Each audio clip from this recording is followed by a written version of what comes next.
కాసేపట్లో deputy CM Pawan Kalyan నివాసానికి CM Chandrababu వెళ్లనున్నారు. Viral fever తో ఇబ్బంది పడుతున్న పవన్ ని పరామర్శిస్తారు. ఈ భేటీలో పరామర్శలకే పరిమితమవుతారా లేక ఇటీవల సభలో జరిగిన అంశాలపై చర్చిస్తారా అని ఉత్కంఠ నెలకొంది. బాలకృష్ణ చిరంజీవిపై చేసిన వ్యాఖ్యల సందర్భంలో బాబు స్వయంగా కలుస్తూ ఉండడంతో ఆసక్తి నెలకొంది. మొన్న అసెంబ్లీలో చిరంజీవిని ఉద్దేశించి బాలకృష్ణ వ్యాఖ్యలపై చిరు ఫ్యాన్స్ మండిపడుతున్నారు.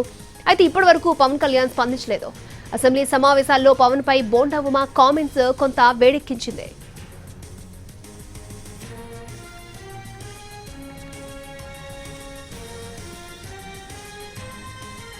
కాసేపట్లో డిప్యూటీ సీఎం పవన్ కళ్యాణ్ నివాసానికి చంద్రబాబు వెళ్లబోతున్నారు. రైట్, ఇదే అంశానికి సంబంధించి మరిన్ని అప్డేట్స్ మా ప్రతినిధి ప్రసన్న అందిస్తారు. ప్రసన్న, అక్షయ 3 గంటలకి కరెక్ట్ గా ఈ సమావేశం జరుగుతుంది. CM Chandrababu deputy CM Pawan Kalyan ని హైదరాబాద్ లో ఆయన ఇంట్లో పరామర్శిస్తున్నారు. వైరల్ ఫీవర్ కారణంగా గత 4 రోజుల నుంచి పవన్ కళ్యాణ్ ఇబ్బంది పడుతున్నారు.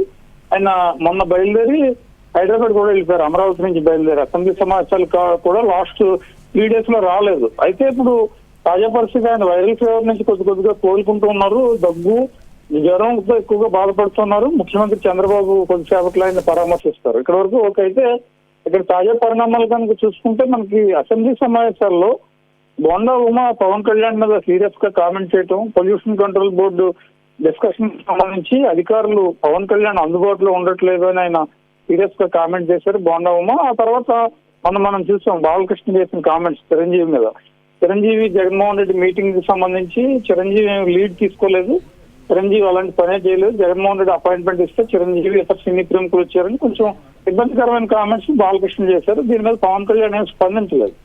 ఇప్పుడు తాజా పరిణామాలతో ఈ మీటింగ్, ఈ వ్యాఖ్యలు, అసలు ఈ జరుగుతున్న పరిణామాలు ఎందుకు పవన్ కళ్యాణ్ మీద కానీ లేకపోతే ఇటు చిరంజీవి మీద కానీ విమర్శలు వస్తే జనంలో ప్రధానంగా సామాజిక వర్గంలో పవన్ కళ్యాణ్ చిరంజీవి సామాజిక వర్గానికి సంబంధించి కొన్ని ఇబ్బందులు ఎదురవుతుంటాయి.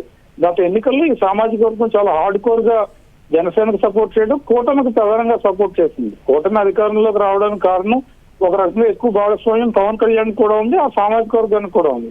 చిరంజీవి మీద విమర్శలు చేశారంటే తప్పనిసరిగా వాళ్ళు రియాక్ట్ అయ్యే అవకాశం ఉంటుంది. ఆల్రెడీ ఇప్పటికే సామాజిక వర్గ పరంగా చూడకపోయినా చిరంజీవి ఫ్యాన్స్ చాలా వరకు హీట్ తో ఉన్నారు. ప్రతి జిల్లాలో కూడా ఆందోళనలు, నిరసనలు చేస్తూ ఉన్నారు. బాలకృష్ణ ఇలాంటి వ్యాఖ్యలు చేస్తే తీవ్రంగా నిరసనలు ఉంటాయని కూడా హెచ్చరించడం కూడా జరిగింది. ఇలాంటి సందర్భంలో Chandrababu deputy CM Pawan Kalyan CM deputy CM meeting లో ఈ అంశాలన్నీ చర్చకు వస్తాయి.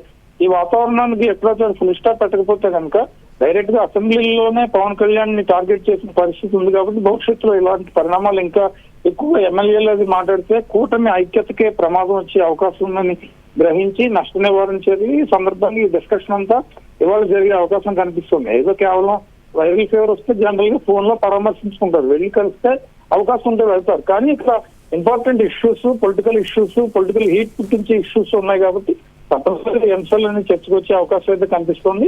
3 గంటలకు మీటింగ్ జరిగిన తర్వాత ఏ అంశాలు చర్చించారు, ప్రధానంగా చిరంజీవికి సంబంధించి ఏదైనా స్పష్టత ఇచ్చే అవకాశం ఉంది. ఎందుకంటే పవన్ కళ్యాణ్ స్పందించాలి. చిరంజీవి మీద కామెంట్ చేసినప్పుడు ఇప్పటి వరకు డిప్యూటీ సీఎం స్పందించలేదు. పవన్ కళ్యాణ్ ఆయన సోదరుడు, వాళ్ళకి అన్ని చిరంజీవి గారు స్పందించాలి. ఆయన కూడా సైలెంట్ గానే ఉన్నారు. అంటే ఈ మీటింగ్ తర్వాత ఒక క్లారిటీ వచ్చి పవన్ కళ్యాణ్ కూడా ఏదో ఒక ప్రకటన, ట్వీట్ చేసే అవకాశం అయితే కనిపిస్తుంది. కాబట్టి ఈ భేటీకి తప్పనిసరిగా ఒకటి జ్వరం వచ్చిన వాళ్ళని పరామర్శించడం, 2 తాజా రాజకీయ పరిణామాలతో భేటీకి ఒక ప్రాధాన్యత వచ్చిందని మనం చెప్పుకోవచ్చు. అక్షయ. ఓకే ప్రసన్న.